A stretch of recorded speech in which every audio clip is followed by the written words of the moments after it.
Boa noite, meus amigos, minhas amigas, colegas do Estudo Mediúnico 2. Hoje vamos tratar de mais um tema do livro Nosso Lar. O tema 8, que trata no Santuário da Alma, capítulo 8 do livro No Mundo Maior. É um tema também muito complexo, com muitos termos técnicos e personagens de nossa história da psiquiatria, da medicina, da ciência, que também vale a pena ser tratado aqui. Mas vejamos o que é santuário. Um santuário, do latim sanctuarium, de sanctus, no conceito religioso, é um local sagrado para onde, por devoção, acorrem peregrinos de diversas regiões. Geralmente possui objetos simbólicos usados no culto. Em algumas denominações religiosas, esses objetos são imagens ou relíquias. Entretanto, algumas religiões não adotam o culto de imagens. O termo também pode ser usado em sentido figurado. Significa o que há de mais sublime. Neste caso, a parte mais íntima. E o que é alma? Alma é um termo equivalente ao hebraico nefesh, ao sânscrito atman e ao grego psique. E significa ser, vida ou criatura. Etimologicamente, deriva do termo em latim animo ou anima, que significa o que anima. Sendo a vida de cada organismo não sendo eterna e nem separada do corpo, exatamente pelo contrário, a alma não é o mesmo que espírito. Na religião, possui grande importância, conferindo ao indivíduo a capacidade de fazer e viver coisas e momentos complexos, logicamente, sendo a vida do ser humano e não parte dela. Foi discutida e citada também muitas vezes na filosofia.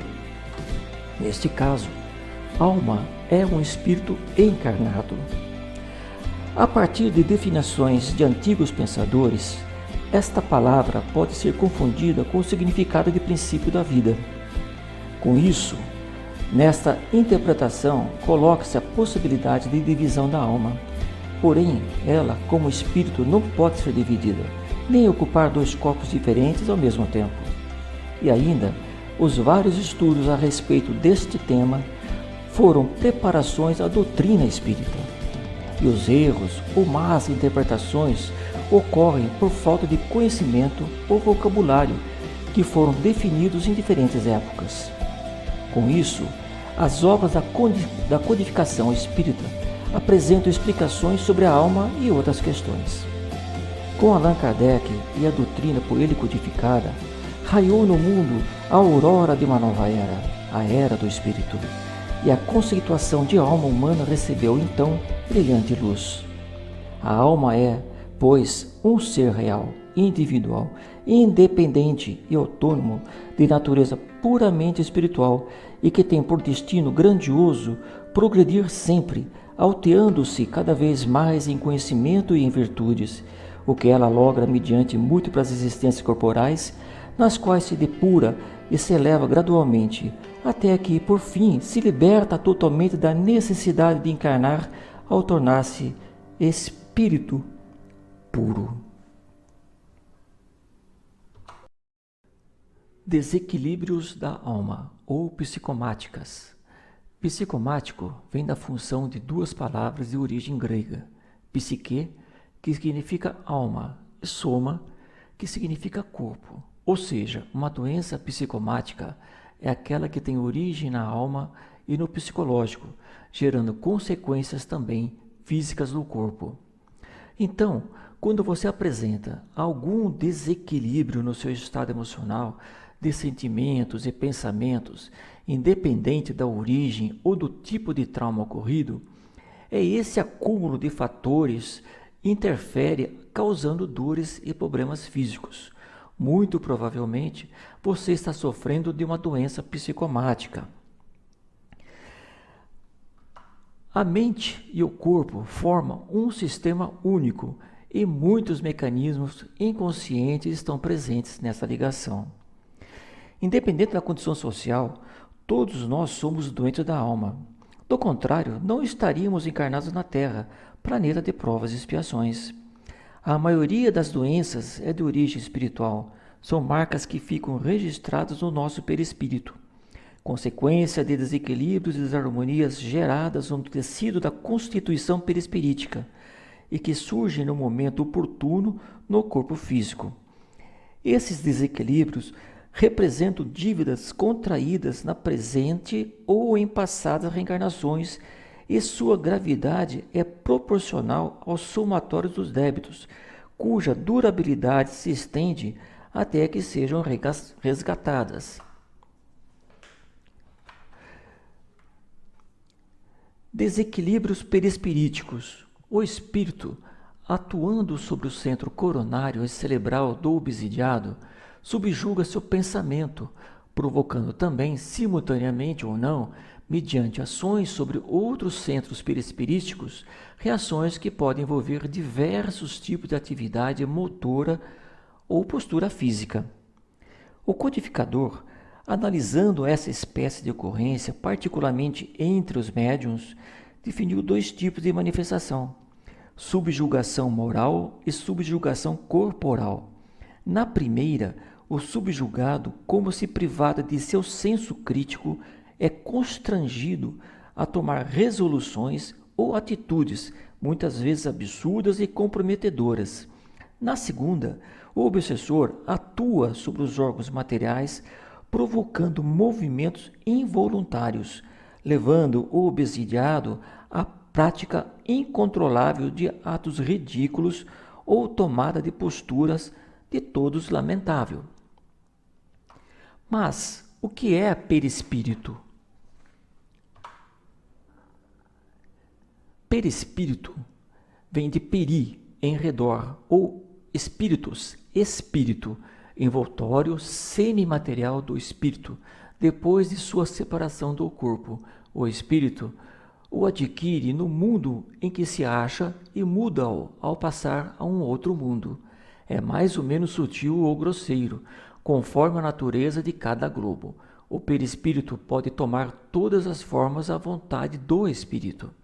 De ordinário, afeta a imagem que tinha em sua última existência corpórea. O perispírito é para o espírito aquilo que o perisperma é para o germe do fruto, despojada de seu invólucro lenhoso. A amêndoa encerra o germe do envoltório delicado do perisperma. A natureza íntima do perispírito é ainda desconhecida.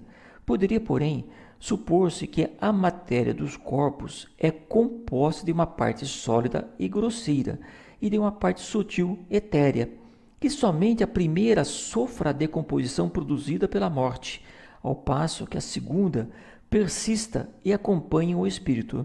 Assim, o espírito teria um duplo envoltório. A morte apenas o despojaria do mais grosseiro. O segundo, que constitui o perispírito, conservaria a marca e a forma do primeiro, do qual é uma espécie de sombra. Mas sua natureza, essencialmente vaporosa, permitiria que o espírito lhe modificasse a forma à vontade e o tornasse visível ou invisível, palpável ou impalpável. Fenômenos epileptoides, semelhante à epilepsia, do grego epileptos, surpreendido, e eidos, forma. Se trata de indivíduo com tendências para reações impulsíveis, irracíveis, às vezes violentas e má adaptação social, remanescente da epilepsia, doença nervosa, anteriormente chamada de mau ato, manifestada por ataques violentos com convulsões acompanhadas de perda de consciência ou alucinações. Diz Calderaro neste livro que o fenômeno hiperliptoide muito raramente ocorre por meras alterações no encéfalo, mas é geralmente enfermidade da alma, independente do corpo físico, que apenas registra, nesse caso, as ações reflexas. Céu e inferno, em essência, são estados conscienciais. Se alguém agiu contra a lei, ver-se-á dentro de si mesmo em processo retificador, tanto tempo quanto seja necessário. Assim como há inúmeras enfermidades para as desarmonias do corpo, há outras inúmeras para os desvios da alma. Mas o que é epilepsia?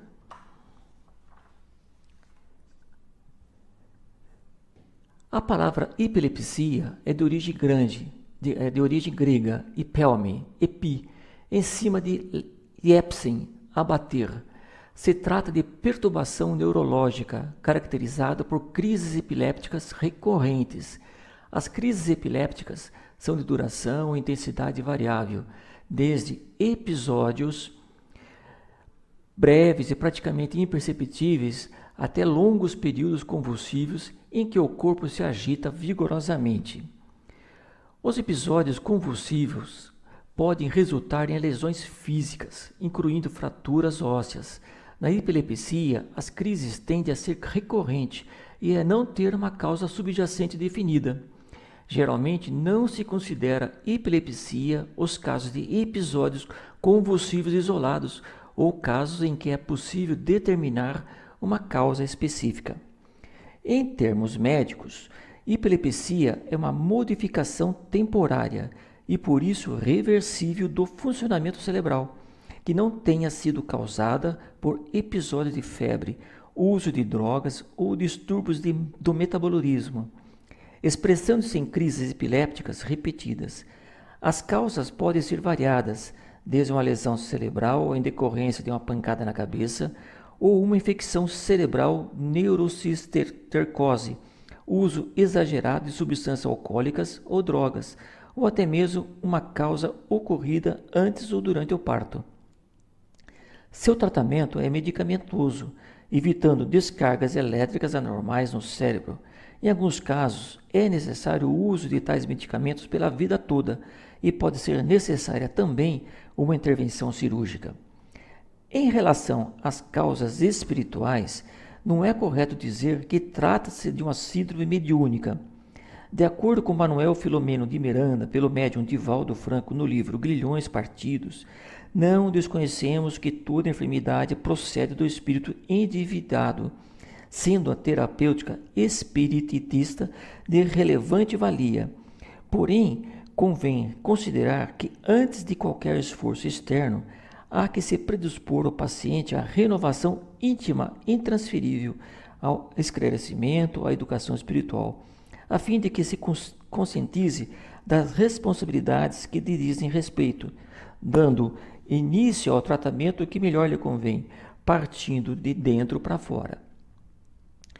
O que quis nos ensinar os Espíritos? Foi que as enfermidades que nos acometem enquanto encarnados vêm de nosso espírito, já que ele precede o corpo. Sendo assim, se a doença nos faz companhia nesta vida, fica claro para nós que estudamos o Espiritismo que trata-se de uma dívida que carregamos para esse lado da vida. Sendo assim, o remédio espiritual para tal enfermidade, nesse caso em específico, é a nossa velha conhecida reforma íntima.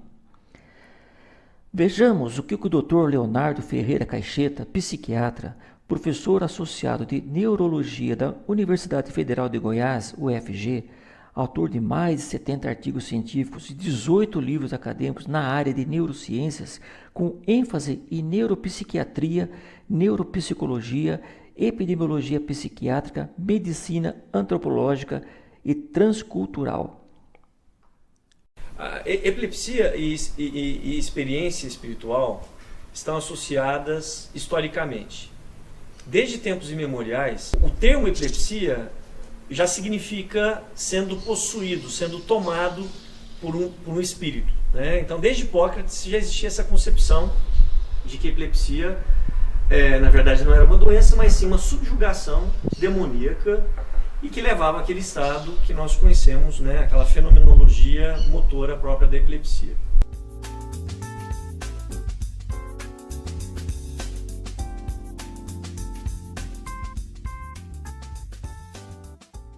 Nós podemos abordar essa relação entre experiência espiritual e epilepsia de duas grandes maneiras. De uma primeira maneira, nós temos que entender que o cérebro tem em sua constituição áreas que têm uma vocação para manifestação de fenômenos que lembram os fenômenos espirituais. Eu posso citar aqui, por exemplo, as epilepsias temporais, em que, em alguns casos, em alguns raros casos, né, cabe dizer, de epilepsia temporal, existem manifestações de transcendência, existem manifestações de confluência do eu, do self, com o cosmos, né, com o universo, ou experiências de uma entidade soberana que está cuidando de mim. Então vejam, são manifestações possíveis, associadas, descritas a algumas formas raras de epilepsia temporal. Essa associação, por outro lado, ela não significa, em hipótese nenhuma, que a mediunidade, por exemplo, ou as experiências espirituais estejam associadas sempre a áreas cerebrais específicas que recebem descargas epiléticas, porque nós temos, obviamente, que uma enormidade de casos, né, de pessoas que têm essas experiências e, em absoluto, não experimentam qualquer tipo de atividade epilética. Nesse sentido, nós produzimos alguns estudos, né, com eletroencefalografia de médiums e constatamos que em nenhum dos 10 casos que nós estudamos de mediunidade apresentava-se alteração de traçado eletroencefalográfico. Em outras palavras, nenhum dos médiums pesquisados apresentava atividade epileptiforme, colocando por terra, por exemplo, a tese de que a mediunidade seria uma forma de epilepsia ou alguma variação de atividade epiléptica. De outro lado, nós temos que nem toda epilepsia temporal está vinculada à manifestação, a experiências espirituais. Ou seja, aqueles que tentam defender a tese de que no lobo temporal existiria uma área específica de representação de Deus ou dessas experiências estão equivocados, já que na grande maioria de casos de epilepsia temporal não existem manifestações de experiências espirituais, de conteúdo espiritual.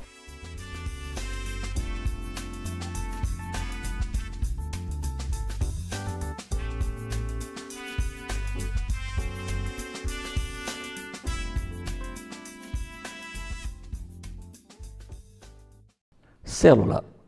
O corpo humano é constituído por aproximadamente 10 trilhões de células. A maioria das células vegetais e animais tem entre 1 e 100 micrômetro e, portanto, são visíveis apenas sob o microscópio. A massa típica da célula é 1 nanogramo. As células são as unidades estruturais e funcionais dos organismos vivos. Elas são conectadas como chips de computador no corpo para direcionar sinais que instruem como funcionam. Além disso, elas podem reconectar suas redes de sinalização para mudar seu comportamento. Alguns organismos, tais como as bactérias, são unicelulares, consistem em uma única célula. Outros, tais como os seres humanos, são pluricelulares, várias células. Na obra Iluminação Interior, o espírito Joana de Ângeles afirma que a mente estruturada na fé produz forte energia, capaz de harmonizar a organização celular. Diz ainda que a presença da fé não impede o sofrimento, mas torna menos doloroso, clareando o raciocínio e apontando o melhor procedimento. Assim, A água fluidificada é um dos recursos que tende a equilibrar o campo energético e refletir seus efeitos no campo celular. Sua eficácia é um fato, mas a restauração do equilíbrio físico e psíquico está intimamente ligada ao cultivo de bons pensamentos por parte do deprimido. Célula nervosa ou célula neural é a unidade básica constitutiva do sistema nervoso. Os neurônios são células nervosas altamente especializadas na transmissão de informação e constituem apenas 10% das células do sistema nervoso. Extremamente sensíveis, são capazes de perceber as mínimas variações do ambiente, reagindo com uma alteração elétrica que percorre sua membrana. Essa alteração elétrica é um impulso nervoso. Através de sinapses, os neurônios estabelecem conexões entre si, transmitindo uns aos outros os estímulos recebidos do ambiente e assim gerando uma reação em cadeia, à semelhança de linhas telegráficas, através da qual as mensagens são transmitidas de uma parte do organismo para outra. Isso permite ao animal coordenar as suas ações. Campo mental. É imperioso salientar que se desconhece ainda no mundo a lei do campo mental, que rege a moradia energética do espírito, segundo a qual a criatura consciente, seja onde for no universo, apenas assimilará as influências a que se afeiçoe.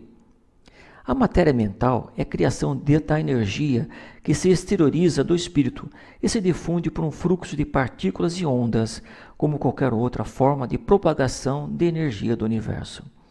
Elaborando pensamentos, cada um de nós cria em torno de si um campo de vibrações impulsionado pela vontade, que estabelece uma onda mental própria, capaz de nos caracterizar individualmente. O pensamento, dizíamos, é criador, não atua somente ao redor de nós, influenciando os nossos semelhantes para o bem ou para o mal, atua principalmente em nós, gera nossas palavras, nossas ações, e com ele construímos dia a dia o edifício grandioso ou miserável de nossa vida presente e futura. Leon Denis, em O Problema do Ser, do Destino e da Dor. Convulsão é uma manifestação de um fenômeno eletrofisiológico anormal, temporário, que ocorre no cérebro, descarga bioenergética, e que resulta numa sincronização anormal da atividade elétrica neuronal. Essas alterações podem refletir-se a nível da tonicidade muscular, gerando contrações involuntárias da musculatura, como movimentos desordenados ou outras reações anormais, como desvio dos olhos e tremores, alterações do estado mental ou outros sintomas psíquicos. As convulsões sociais de variegado matiz acontecem a todo momento no mundo. A mídia está sobrecarregada de fatos tão terríveis quanto corriqueiros: escândalos, corrupções, violências, homem-bomba e até mulheres-bomba, cruéis assassinatos em massa em nome de ideologias perversas, explosões provocadas em aviões lotados de passageiros. Parece que o mundo é um barco à matroca. E sejamos certos de que o Jesus está no leme e tudo tem uma razão de ser. Não falece dúvida que estamos vivendo um momento de altas evoluções catastróficas, provocado pelo homem e também pela natureza. É o parto doloroso e cruento do planeta de regeneração em andamento. O benfeitor espiritual Camilo, através da mediunidade de Raul Teixeira, esclarece, Carta Magna da Paz, capítulo 2, o mundo terrestre está assinalado por incontáveis dessas zonas expiatórias que são, por seu turno, regiões de reequilíbrio de prodigioso contingente de filhos de Deus, que, durante muito tempo ainda, estarão tentando atear fogo aos campos da humanidade inteira, ou estarão envolvidos em um processo de barbarismo contra seu semelhante, batendo no peito como os donos da razão e senhores da verdade. Córtex cerebral. O córtex cerebral corresponde à camada mais externa do cérebro dos vertebrados, sendo rico em neurônio e o local do processamento neuronal mais sofisticado e distinto. O córtex humano tem 2 a 4 milímetros de espessura, com uma área de 0,22 metros quadrados, se fosse disposto num plano. E desempenha um papel central em funções complexas do cérebro, como na memória, atenção, consciência, linguagem, percepção. O córtex é o local de representações simbólicas. O que ele recebe é processado e integrado, respondendo a uma ação. É a sede do entendimento, da razão.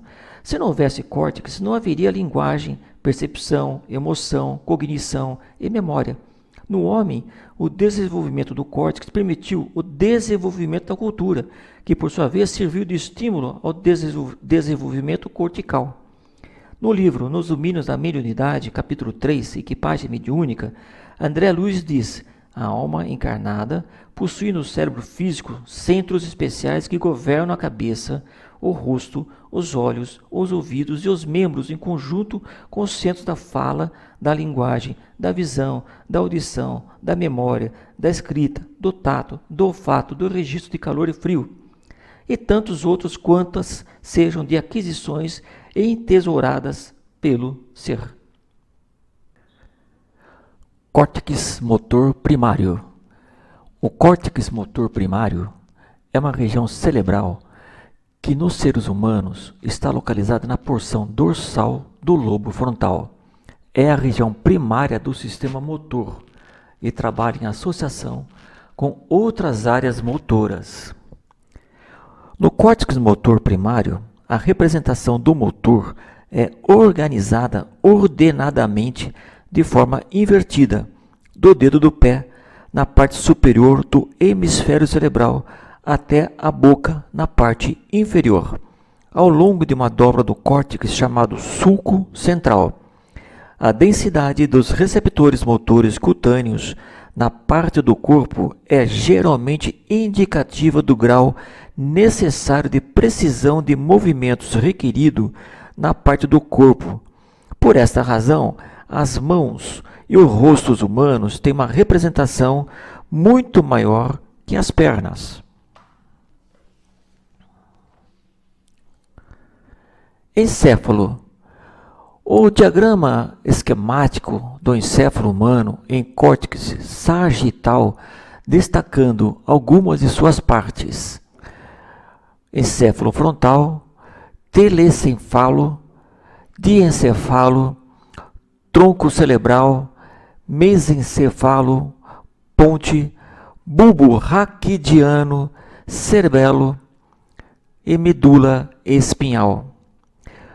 O encéfalo é o centro do sistema nervoso em todos os animais vertebrados e em muitos invertebrados. Alguns animais primitivos, como os selenterados e equinodermes, como a estrela do mar, possuem um sistema nervoso descentralizado, sem encéfalo, enquanto as esponjas não possuem sistema nervoso. Nos vertebrados, o encéfalo localiza-se na cabeça, protegido pelo crânio, próximo aos aparatos sensoriais primários: visão, audição, equilíbrio, paladar e olfato. De um ponto de vista filosófico, pode-se dizer que a função mais importante do encéfalo é servir como estrutura física subjacente à mente. Do ponto de vista biológico, entretanto, a função mais importante do encéfalo é receber informações sensoriais de origem, tanto internas quanto externas, e em resposta gerar reações, comportamentos e estímulos que promovam de forma mais primitiva e autônoma a sobrevivência imediata da espécie e, em escala mais abrangente, o bem-estar pleno e duradouro. O encéfalo controla o comportamento, seja ativando o músculo, seja causando a secreção glandular de substâncias químicas, como os hormônios. Glândula pineal, também conhecida como conarium, epífise cerebral ou simplesmente pineal, é uma pequena glândula endócrina no cérebro dos vertebrados. A glândula pineal produz melatonina, um hormônio derivado da serotonina, que modula os padrões de sono nos ciclos circadianos e sazonais. A forma da glândula se assemelha a uma pinha, daí o seu nome. A glândula pineal está localizada no hipotálamo, perto do centro do cérebro, entre os dois hemisférios, escondida em um sulco onde as duas metades do tálamo se unem. Em razão de se encontrar na parte central do cérebro, era também associado ao terceiro olho.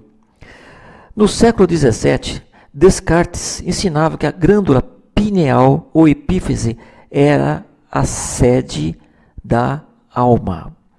André Luiz comenta que a glândula pineal reajusta-se ao concerto orgânico e reabre mundos maravilhosos de sensações e impressões na esfera emocional. Ela preside aos fenômenos nervosos da emotividade como órgão de elevada expressão no corpo etéreo. Desata, de certo modo, os laços divinos da natureza, os quais ligam a existência uma às outras, na sequência de lutas pelo aprimoramento da alma, e deixa entrever a grandeza das faculdades criadoras de que a criatura se acha investida. Para Allan Kardec, no Livro dos Médiuns, em diversas citações, os espíritos esclarecem que todos os fenômenos mediúnicos de efeito inteligente se processam através do cérebro do médium. No córtex cerebral se origina a atividade motora e todas as percepções sensitivas que chegam ao cérebro. Desta forma, o espírito mentor emite impulsos de energias eletromagnéticas que são captadas por esta glândula. Organismo.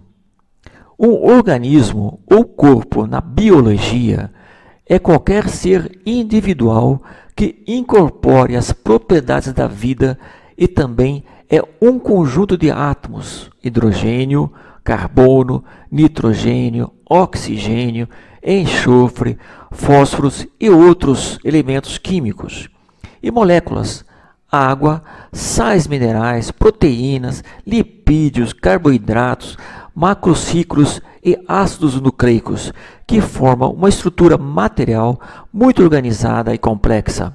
É um sinônimo de compleição, constituição, estrutura, físico, temperamento, forma de vida, ser vivo, organismo vivo, vida, biota, criatura, espécimen, indivíduo, ser, ente, existência, pessoa. A Gênese, os milagres e as predições segundo o Espiritismo, capítulo 10, Gênese Orgânica 19. Diz que os corpos orgânicos são verdadeiras pilhas elétricas que funcionam enquanto os elementos dessa pilha se acham em condições de produzir eletricidade. É a vida.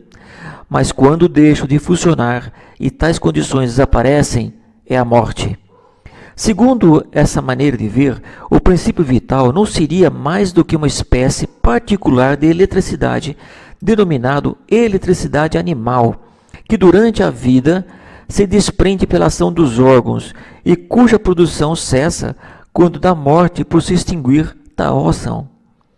O Livro dos Espíritos, Introdução ao Estudo da Doutrina Espírita, diz: seja como for, um fato há que ninguém ousaria contestar, pois que resulta da observação, é que os seres orgânicos têm em si uma força íntima que produz o fenômeno da vida.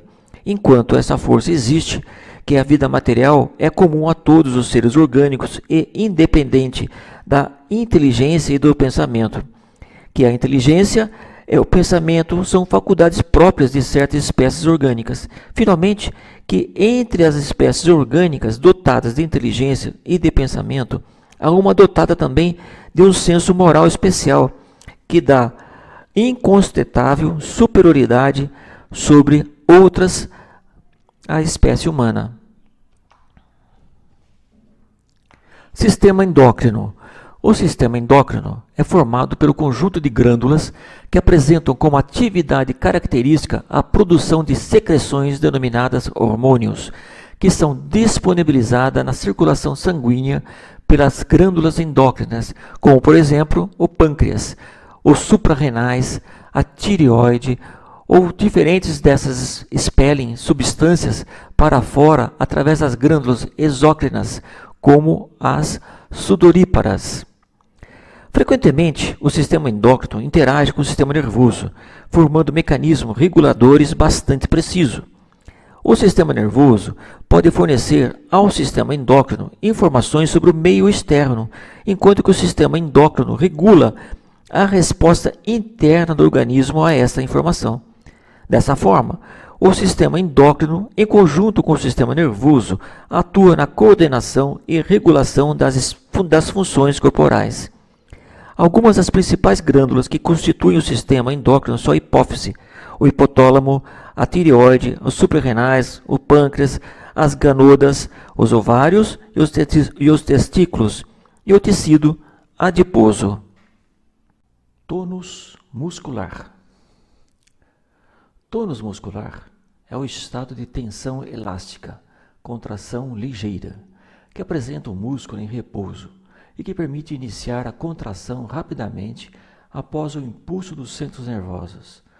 No estado de relaxamento completo, sem tônus, o músculo levaria mais tempo a iniciar a contração.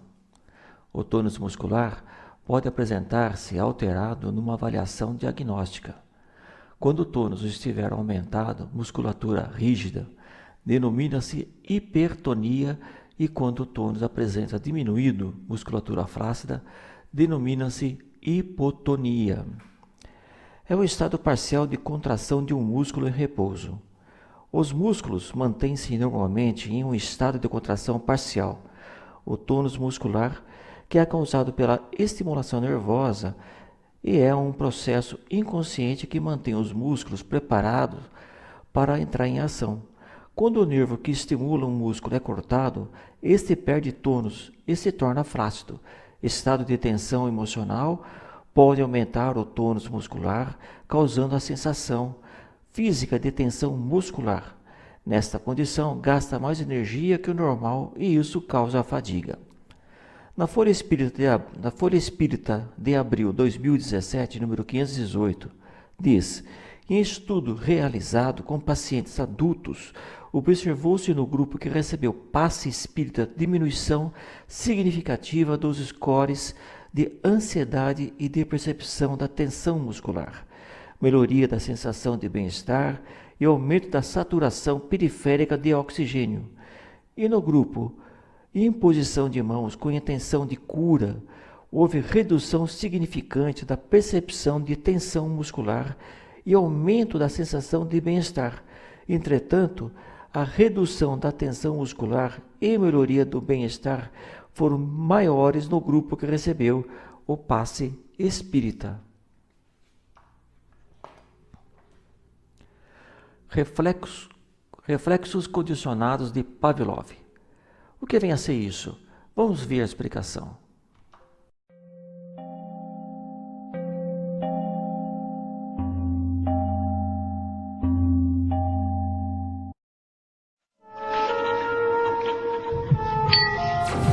Pavlov's aim was to discover what caused saliva to flow. He rerouted the salivary ducts to the outside of his dog's cheek so that he could collect and measure the spittle. Perhaps, he thought, the production of saliva might be the result of a fixed nervous reflex, like a knee jerk. 5 минут 42,5 секунды. After taking many measurements of spittle, he confirmed that the dogs drooled automatically when their tongues touched food. He called the response the salivation reflex. 4,5. Хорошая собачка. Я предлагаю поменять собаку. But his work started to run into trouble. As his dogs became familiar with the experimental routine, They started to fill their cheek tubes before Pavlov had a chance to stimulate their tongues. The dogs were learning to anticipate food. Pavlov tried a new technique. He erected screens so that the dogs couldn't see what was going on. Before passing meat through the hatch, he introduced a stimulus that was totally unrelated to feeding. A ticking metronome.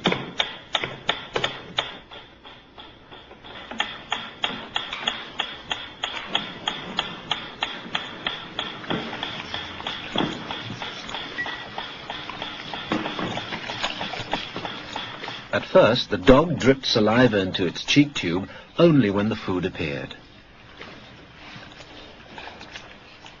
But after a number of trials, the dog began to connect the ticking with the arrival of meat.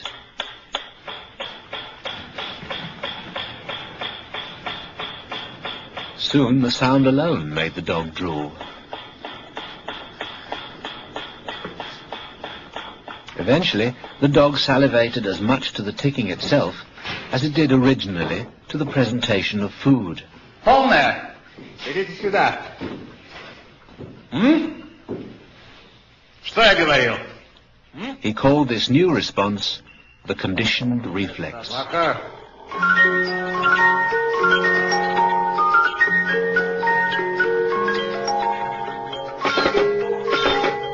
Whatever the stimulus, his dogs could soon be conditioned to produce saliva.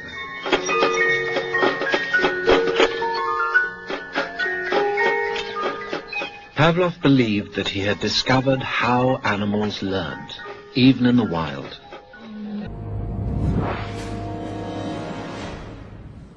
Ivan Pavlov. Ivan Petrovich Pavlov foi um fisiologista russo conhecido principalmente pelo seu trabalho no condicionamento clássico. Foi premiado com o Nobel de Fisiologia ou Medicina de 1904 por suas descobertas sobre processos digestivos de animais. Ivan Pavlov veio, no entanto, a entrar para a história por sua pesquisa em um campo que se apresentou a ele quase que por acaso: o papel do condicionamento na psicologia do comportamento, chamado reflexo condicionado. Franz Anton Mesmer.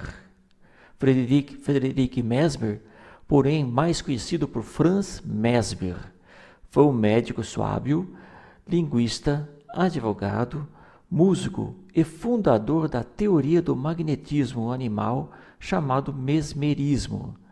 Devido às suas alegações parapsicológicas e outras consideradas pseudocientíficas, foi definido por alguns um charlatão e ao mesmo tempo foi relatado como o precursor do primeiro movimento em larga escala a trazer atenção para o desenvolvimento no mundo acadêmico ocidental para os fenômenos paranormais, sendo assim muito respeitado por outros. Jean-Martin Charcot foi um médico e cientista francês.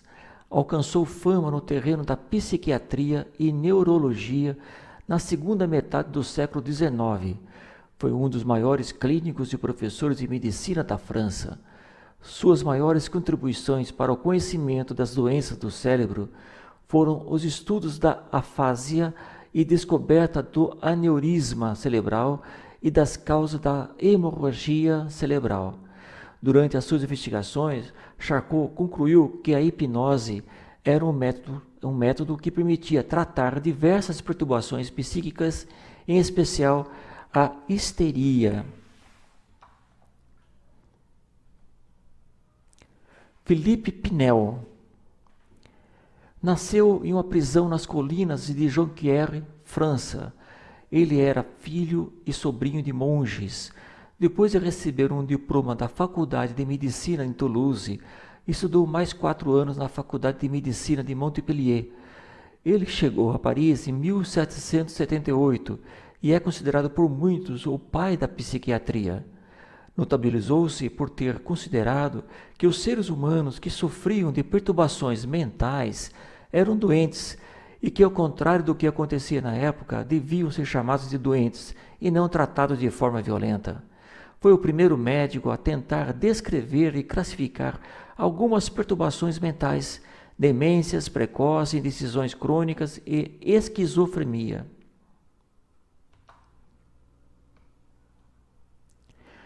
Pierre Paul Broca, francês, nascido em junho, estudou medicina na Universidade de Paris entre 1841 e 1844. Logo se tornou professor de patologia cirúrgica da mesma universidade.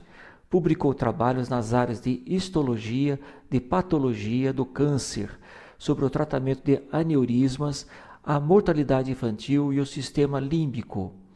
Sua maior contribuição à neurologia foi a identificação no cérebro do centro de uso da palavra, uma região do lobo frontal esquerdo, hoje conhecida como área de Broca. Paralelamente, descreveu os sintomas resultantes de lesões dessa área cerebral. No Santuário da Alma, capítulo 8.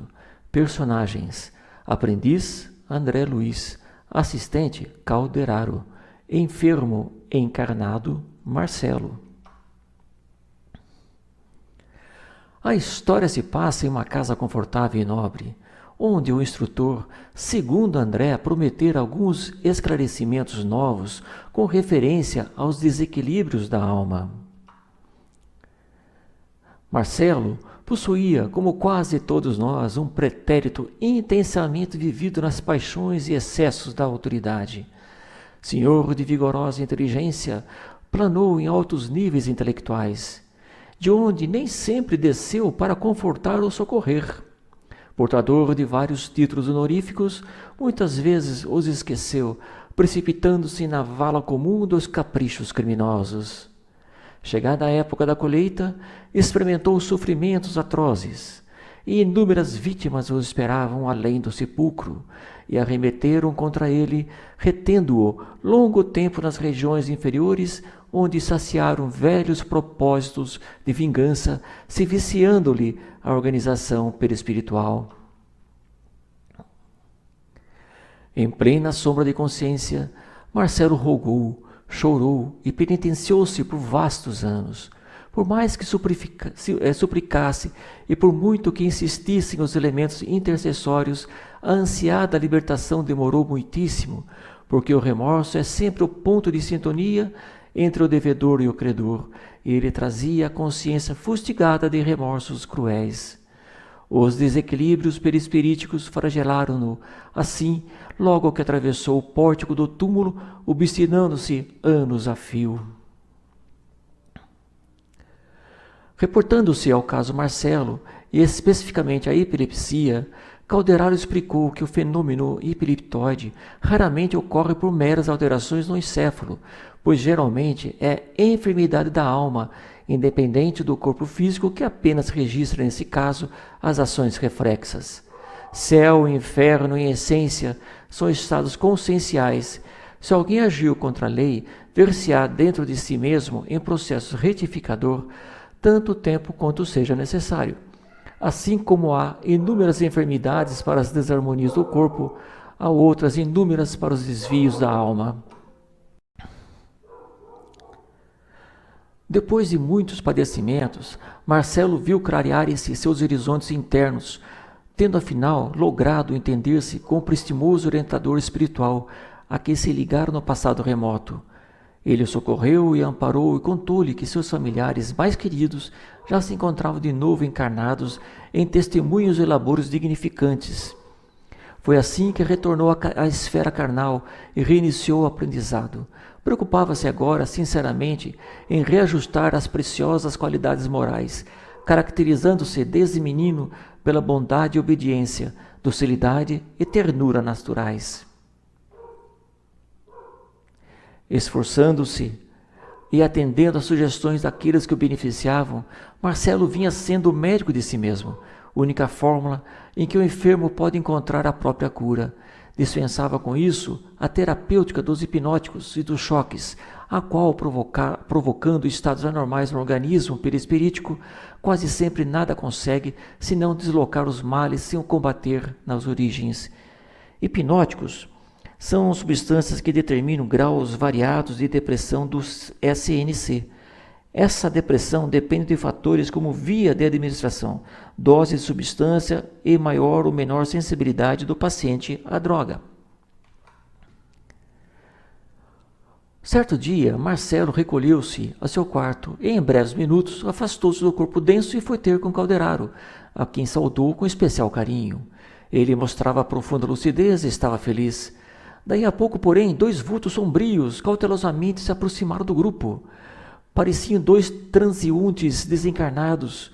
Marcelo empalideceu, levou a destra ao peito e regalou os olhos desmesuradamente.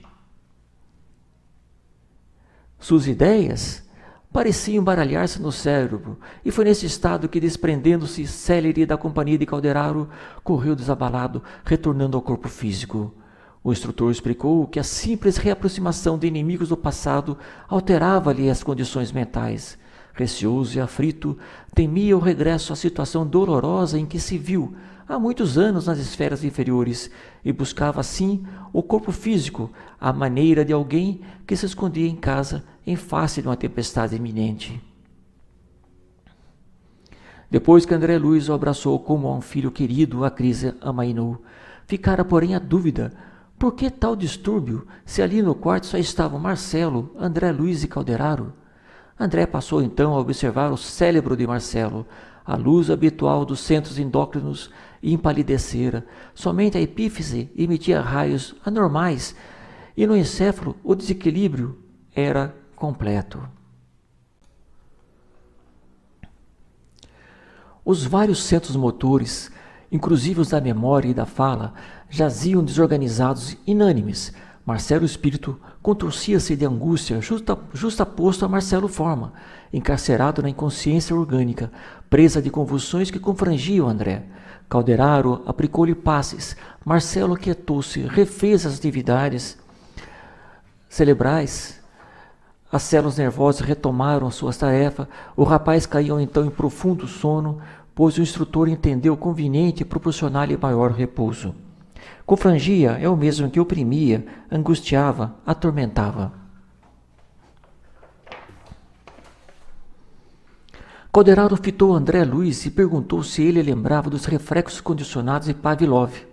O caso de Marcelo verificava-se em consonância com os mesmos princípios. No passado ele errou de muitos modos, e o remorso guardou-lhe a consciência, entregando-o aos seus inimigos nos planos inferiores e conduzindo-o à colheita dos espinhos que semeara. Em face desses desvios, perambulou o desequilibrado de alma doente, expostos à dominação das antigas vítimas, desarranjando os centros perispirituais e enfermando-o para muito tempo. Eis a explicação da crise epiléptica. Na verdade, Marcelo tinha registrado no perispírito a lembrança fiel dos atritos experimentados fora do veículo denso. As zonas motoras de Marcelo, em razão disso, salientou o atencioso orientador, simbolizando a moradia das forças conscientes em sua atualidade de trabalho, constitui uma região perispiritual em convalescença com essas sensíveis cicatrizes do corpo físico. Ao se reaproximar dos velhos desafetos, o rapaz, que ainda não consolidou o equilíbrio integral, sujeitava-se aos violentos choques psíquicos, com o que as emoções se lhe desvaíram, afastando-se da necessária harmonia. A mente desorientada abandona o leime da organização perispirítica e dos elementos fisiológicos, assume condições excêntricas, dispensa as energias em movimentos desordenados. Essas energias passam, então, a atritar-se, a emitir radiações de baixa frequência, aproximadamente igual a da que lhe incidia do pensamento alucinado de suas vítimas. Daí, as convulsões eram um passo. O caso de Marcelo mostrava-se ser impossível pretender a cura dos alienados mentais e dos chamados loucos à força de processos exclusivamente objetivos. É indispensável penetrar a alma, defaçar a cerne da personalidade, melhorar os efeitos socorrendo as causas. Por conseguinte, não se restauram corpos doentes sem os recursos do médico divino das almas, que é Jesus Cristo. Os fisiologistas farão muito tentando retificar disfunções das células. No entanto, é mister intervir nas origens das perturbações. O caso em pauta era tão somente um dos múltiplos aspectos do fenômeno hiperiptoide, mas esse desequilíbrio perispiritual assinala-se por gradação demasiado complexo. A confirmação da teoria dos reflexos condicionados não se aplica exclusivamente a ele. Há milhões de pessoas irascíveis que, pelo hábito de se encolarizarem facilmente, viciam os centros nervosos fundamentais pelos excessos da mente sem disciplina, convertendo-se em portadores do pequeno mal, em dementes precoces e neurastênicos de tipo diversos ou em doentes de franjas epilépticas que andam por aí submetido à hipocressemia insulínica ou ao metrazol, quando a educação mental para a correção das próprias atitudes internas no ramerrão da vida lhe seria tratamento mais eficiente e adequado, pois regenerativo e substancial. Metrazol era uma droga utilizada antigamente nos pacientes psicóticos, hoje em desuso, baseava na suposição de que as convulsões que provocava nos doentes melhoravam o transtorno mental que se acometiam. Não podemos esquecer que o livro foi escrito em 1947. Calderaro diz que, devido Marcelo estar consciente, ele não precisava tomar remédio, porém sofre com as convulsões devido aos resíduos do passado.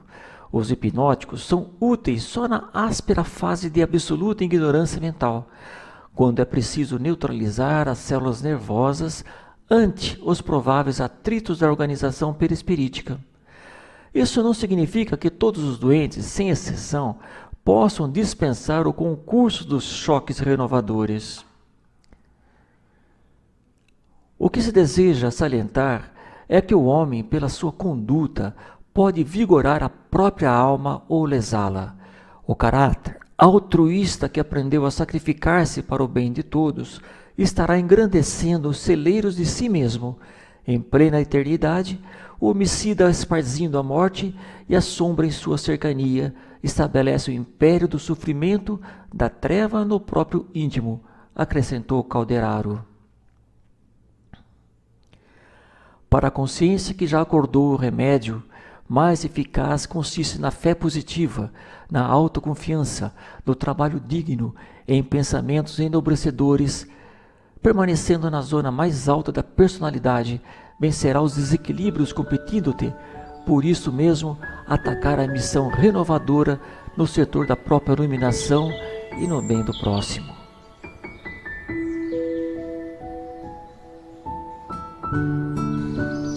Há enfermidades que, como sabemos, se prolongam na vida de além-túmulo, caso suas verdadeiras causas não se encontrem erradicadas.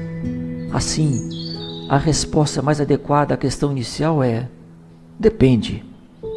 Há casos em que a cura da epilepsia se encerra durante o processo reencarnatório e há outros em que, mantidas as causas que determinaram o processo, a problemática prossegue na vida de além-túmulo. Claro que não vamos encontrar explicações específicas nas obras fundamentais da doutrina espírita, mas apenas em obras mediúnicas mais recentes, da lavras dos médiuns Francisco Cândido Xavier e Divaldo Franco. E por que tudo isso? Porque vivemos uma sociedade marcada por grandes mudanças e transformações constantes, num mundo onde as frustrações caminham lado a lado com as vitórias. Tanto profissionais quanto sentimentais. Vivemos em um mundo doente, onde as dores da alma crescem de forma exponencial. Seu incremento está diretamente atrelado aos avanços na ciência e na tecnologia. Avanços estes que levam os seres humanos a se isolarem rapidamente de si próprios e se encastelar nos escaninhos das redes sociais. Vivemos em um mundo de transições, onde uns se adaptam mais rapidamente, enquanto outros se fragilizam e veem suas energias sendo, todos os momentos, serem reduzidas a uma chama cada vez menor e mais insignificante. Nessa sociedade, os avanços tecnológicos nos levam a gozar a vida intensamente. Os prazeres materiais nos empolgam e nos tornam cada vez mais poderosos. Adoramos a ciência, cultivamos o conhecimento e as descobertas científicas e passamos a acreditar que Deus não existe e que somos todos frutos de uma grande explosão. A doutrina dos Espíritos nos foi trazida como forma de compreendermos melhor as bases que sustentam a vida. O Espiritismo destaca que somos seres em constante evolução. Desde nossa criação como seres simples e ignorantes até o porvir de uma perfeição relativa, onde nos encontrarem em estágio evolutivo, onde a guerra, a destruição e os sentimentos mais perversos não mais existirão. Algo difícil de imaginar quando olhamos para a sociedade atual, mas que todos vislumbramos como um verdadeiro ideal de realidade futura. Afinal, somos todos imortais. Muito obrigado, meus amigos.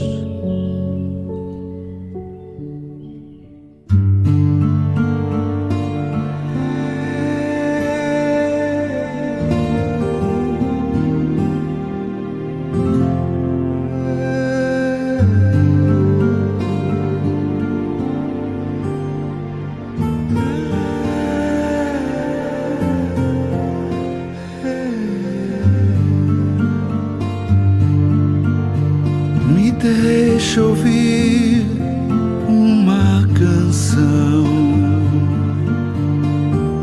canção que fale de perdão.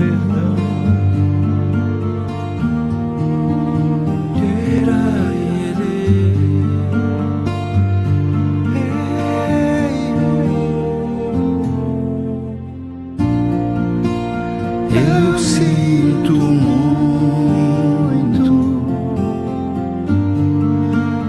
vem me perdoa,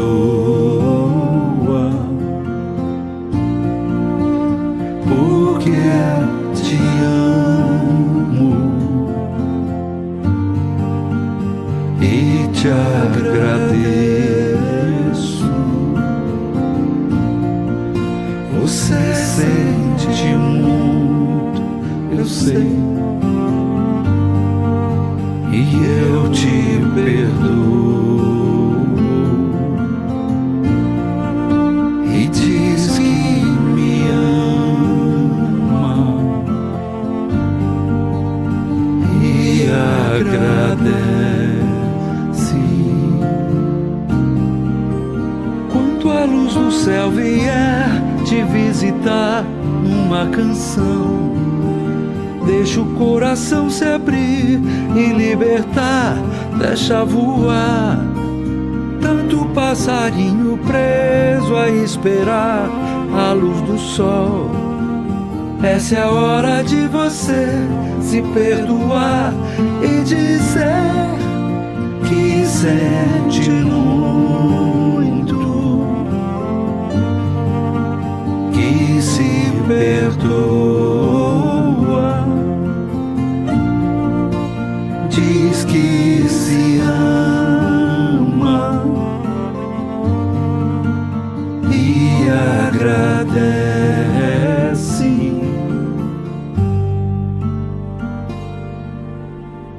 Toda dor da terra um dia vai passar. Promessas do céu são pra gente guardar.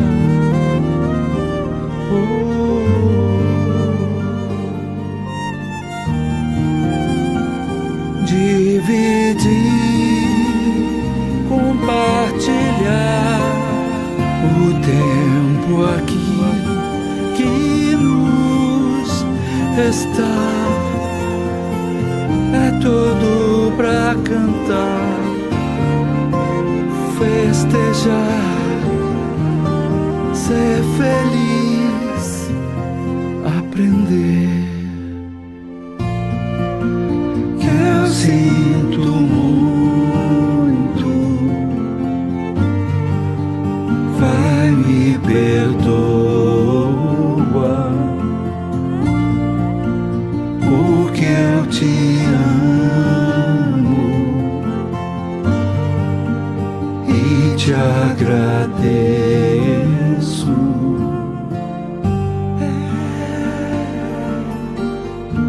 Essa é a canção do perdão.